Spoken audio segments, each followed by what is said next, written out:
Métodos intuitivos y creativos. Representarnos el árbol bajo una forma intuitiva. Además del esquema rectangular, nos hará falta tomar nota, desde el inicio del trabajo, de algunas representaciones imaginarias del árbol genealógico. Todo este proceso estará marcado por un doble esfuerzo: clarificar y racionalizar por una parte y permitir que la intuición se exprese por otra. Es en la estrecha colaboración entre estas dos capacidades humanas, comprensión racional e imaginación creativa, donde toda realización y toda curación puede tener lugar. Así pues, vamos a comenzar nuestro trabajo practicando con varias representaciones intuitivas del árbol. Es probable que éstas cambien a medida que vayamos avanzando, que es justo lo que nos interesa. Después de interrogar a cientos de personas, la experiencia nos ha demostrado que las imágenes evocadas por el árbol genealógico, la familia, los ancestros y el linaje son siempre originales y diferentes unas de otras.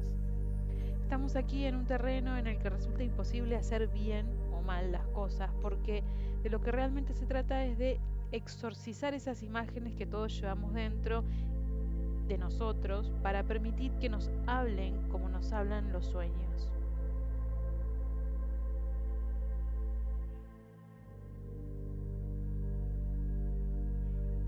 Visualización básica. ¿Cuál es la primera imagen que acude a ti mentalmente cuando pensás en tu árbol genealógico?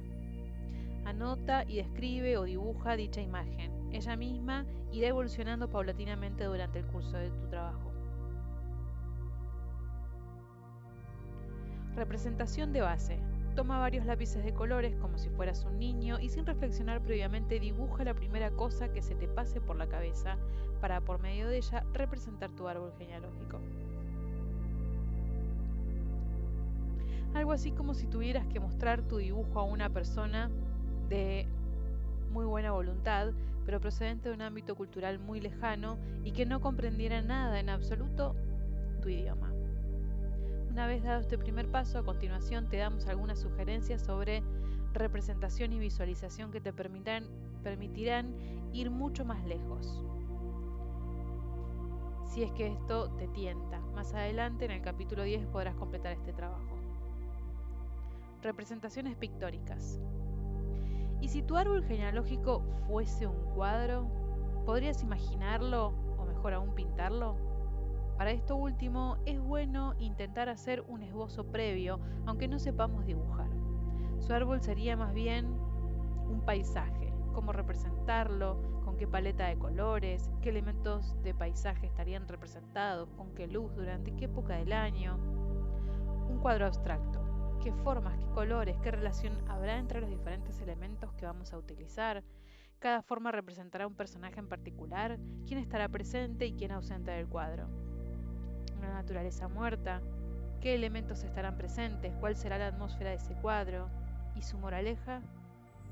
Un retrato familiar o una escena de la vida cotidiana.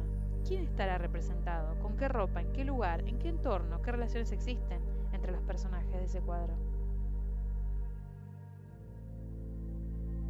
El camino. La rivalidad en el árbol.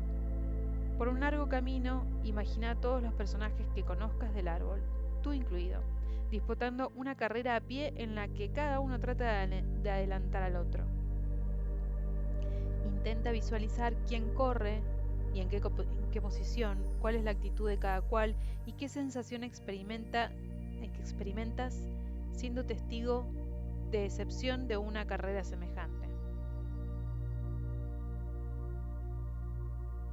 ¿Pierdes siempre o estás en la mitad del pelotón? ¿Puedes imaginarte la cabeza de la carrera? El baile, vínculos y colaboraciones en el árbol. Visualiza ahora una escena de un gran baile al que has invitado a todos los miembros de tu árbol genealógico. ¿Cómo es el decorado? ¿Qué música suenan? ¿Quién baila? ¿Cómo y con quién? ¿Qué haría la atmósfera más festiva? ¿En qué lugar te encuentras? Otras sugerencias artísticas. Según sea tu sensibilidad, no dudes en buscar en tu imaginación creativa cualquier forma artística en grupo que se te ocurra y empléala para representar tu árbol genealógico. Algunos ejemplos. Si mi árbol fuera una orquesta, ¿quién tocaría los instrumentos? ¿Qué clase de música sonaría? Si mi árbol fuera un ballet, ¿qué bailarín? ¿Qué bailarían? ¿Y cómo? ¿Quién sería el coreógrafo? ¿A qué recordarían los movimientos del conjunto? Si mi árbol fuera un museo de esculturas, ¿quién sería tal escultura? ¿Habría grupos escultóricos y esculturas mutiladas? ¿De qué época? ¿De qué estilo?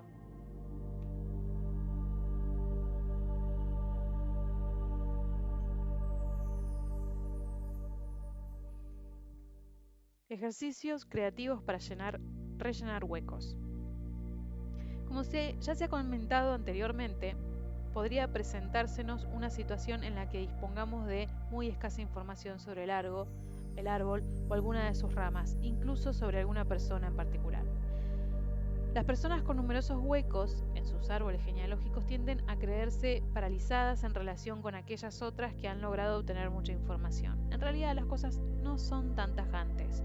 Lo que nosotros llamamos el árbol desde un punto de vista metagenealógico no es la suma de la información objetiva recopilada sobre nuestros ascendientes, sino más bien la huella que las generaciones anteriores han dejado en nosotros. Dicho en otros términos, yo soy mi árbol genealógico, en tanto que soy producto de mis ascendientes y a la vez un individuo soberano formado en función de dichas influencias y a pesar de ellas. Una de las hipótesis más útiles en nuestro trabajo es la de considerar que el inconsciente lo sabe todo, es decir, que nuestro inconsciente individual está íntimamente relacionado con el inconsciente familiar y puede tener acceso a informaciones que nosotros no hemos recibido en la realidad consciente.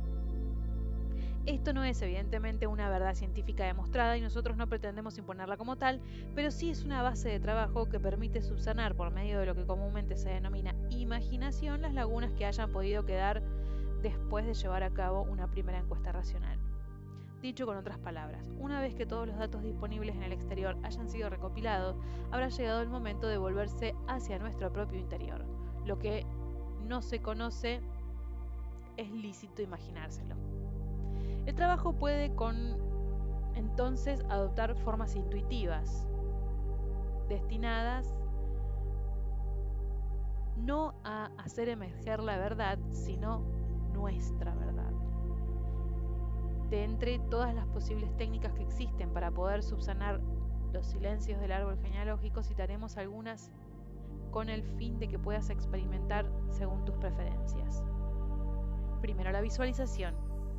Echado sobre la espalda en la cama, concéntrate en una cuestión muy concreta que quieras conocer del árbol y dejar pasar unos 20 minutos. Puedes poner un despertador con un timbre suave, permitiendo que emerja así un escenario imaginativo. A continuación podrás hacerte una serie de preguntas, como por ejemplo, ¿quién era esa persona a la que yo no tenía información alguna? ¿Qué pasó en ella en aquella época? ¿De qué forma se desarrolló aquella situación determinada? Si se nos dibuja un escenario determinado, deberemos anotarlo una vez concluida la meditación, como un sueño. Si no sucede nada, habremos al menos planteado la pregunta al inconsciente, así pues se podrá notar como una pregunta todavía sin respuesta, acompañada por una breve reseña sobre la experiencia. A veces una pregunta abierta trabaja en nosotros con tanta fuerza como una respuesta. Interrogar al cuerpo.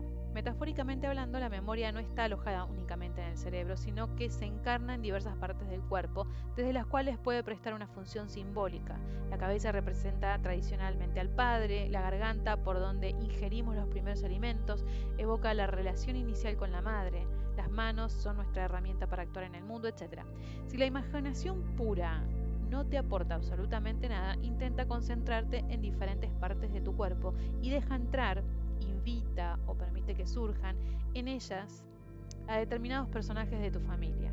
Al igual que en los rituales de posesión del vudú, durante los cuales las divinidades del panteón se expresan por medio del cuerpo del médium, podrás percatarte de que algunos miembros de la familia se sienten más cómodos en determinadas partes del cuerpo, en unas energías concretas u en un cierto ritmo, etc. En esta situación, conviene darse un buen margen de tiempo, entre 15 y 30 minutos, para que el proceso de relajación y concentración nos permita Abandonar el estado de vigilancia habitual, pero a la vez lo suficientemente corto como para poder regresar luego a nuestra conciencia cotidiana, tomar las notas correspondientes y proseguir el día normalmente. No es cuestión de dejarnos absorber. Método activo. Convocar voluntariamente a una persona en un lugar del cuerpo. Invito las manos de mi abuela a que vengan hasta mis propias manos. ¿Qué memoria habitan en esas manos? ¿Cómo se sienten? ¿Qué saben hacer? Etcétera. Método receptivo. Concentrarse en una parte del cuerpo y dejar venir a un personaje. ¿Quién habita en mis piernas, en mi sexo, en mi espalda? Una pregunta. ¿Quién habita en mis piernas, en mi sexo, en mi espalda? ¿Estoy yo en cierta medida poseído por determinados acontecimientos de mi árbol? Ejemplo de un caso. Un hombre que se queja de un problema de erección. Concentrándose en su sexo se da cuenta de que este está habitado por el sexo de su padre y de una manera abrumadora. Cada vez que entra en erección, su sexo se convierte en el de su padre. Un hombre aventurero y violento que había abandonado a su madre cuando él tenía tan solo 8 años. Su madre, que no volvió a casarse, inculcó en su único hijo su propio odio hacia el hombre sexuado, al cual concebía como un verdugo. Nuestro consultante se da cuenta de que él se ha castrado voluntariamente a sí mismo para no perder el amor de su madre. Solicita un acto de psicomagia para poder liberarse de esa posesión. Tendrá que enrollar alrededor de su pene una fotocopia de una fotografía de su padre, la pegará con miel a la carne del pene y dormirá con ella durante toda una noche, realizándose así metafóricamente la posesión de la que él ha tomado conciencia. A la mañana siguiente el consultante metió la foto en un sobre que luego cerró y la depositó sobre la tumba de su madre. Si ella hubiera estado viva, hubiera podido enviársela por correo. Lo que hacía era devolver a su madre la concepción negativa que ella tenía sobre la erección masculina.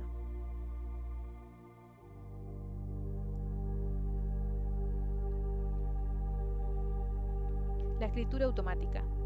¿Por qué recurrir al espiritismo cuando los surrealistas nos han legado un método maravilloso para permitir que el inconsciente nos hable? Aquí, una vez más, todo es cuestión de hacer un trato con uno mismo. Si deseas que un personaje del árbol se exprese por medio de una pluma o el bolígrafo con el que estás escribiendo, siéntate ante una hoja de papel en blanco y una vez decidido, di en voz alta: escribo en nombre de tal persona. Inmediatamente después deja que tus ideas se encadenen unas con otras y discurran sobre la hoja de papel. Si te sintieras más cómodo haciéndolo de forma oral, puedes hacer exactamente lo mismo empleando cualquier aparato que pueda grabar tu voz, permitiendo que hable el personaje del que se trate. Ejemplo de un caso. Una persona esquizofrénica está poseída por varios personajes de su familia, más particularmente por su abuela. El psicólogo que la atiende en el hospital psiquiátrico conoce bien el tarot de Marsella y decide pedir consejo a Alejandro Jodorowsky. Este le recomienda que enseñe el tarot a su paciente en compañía de 4 supuestos alumnos, representando uno de ellos a la abuela, para que los personajes interiores de su familia aprendan el uso del tarot a la vez que el paciente. Cada uno de ellos podrá hacer sus propios comentarios sobre las cartas, pedir que se le haga una lectura, etc. Esta puesta en acción de los personajes interiores, donde en lugar de escribir en nombre de una persona se sustituye por actuar en nombre de una persona, resultó muy beneficiosa para el paciente, que consiguió organizar con una mayor coherencia sus voces interiores.